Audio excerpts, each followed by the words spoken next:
BBMC college এলাকাতে smart city প্রকল্পের জায়গা নির্ধারণ।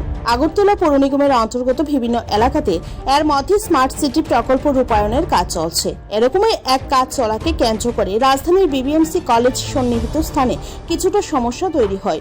বিশেষ করে স্মার্ট সিটি প্রকল্পের কাজের জায়গা নির্ধারণ নিয়ে সমস্যা তৈরি হয়। এই সমস্যা নিরসনে আজ সংশ্লিষ্ট কলেজ সন্নিহিত এলাকা পরিদর্শন করেন পৌর নিগমের মেয়র দীপক মজুমদার, বিশিষ্ট সমাজসেবী রাজীব ভট্টাচার্য, উচ্চশিক্ষা দপ্তরের অধিকর্তা সহ বিভিন্ন স্তরের বিশিষ্ট ব্যক্তিত্বরা।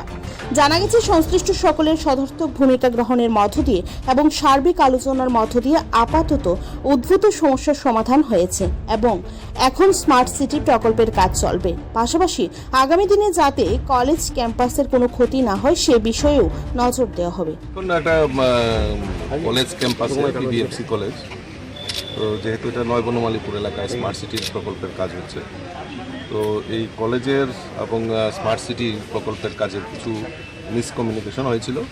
তো মাননীয় মেয়র সাহেব এখানে অবস্থান করছেন, মাননীয় মেয়র সাহেবও দেখেছেন, হায়ার এডুকেশন ডাইরেক্টর সবাই এসছেন। তো এটা আলোচনার ভিত্তিতে যাতে কাজটা যাতে সুন্দরভাবে করা হয় এবং কলেজ ক্যাম্পাসেতে যাতে কোনো রকম ক্ষতি না হয় সে ব্যাপারে এখানে আলাপ আলোচনা হয় এবং তার সুরাহা হয়ে যায়। এটাই আমাদের কাছে মূল লক্ষ্য, যে আমরা ডেভেলপমেন্ট ওয়ার্কটাকে আমরা প্রাধান্য দেব এবং ছাত্রছাত্রীদের পঠন পাঠনেরও যাতে অসুবিধা না হয়, কলেজেরও যাতে অসুবিধা না হয় সেদিকটাও আমরা নজর রাখব।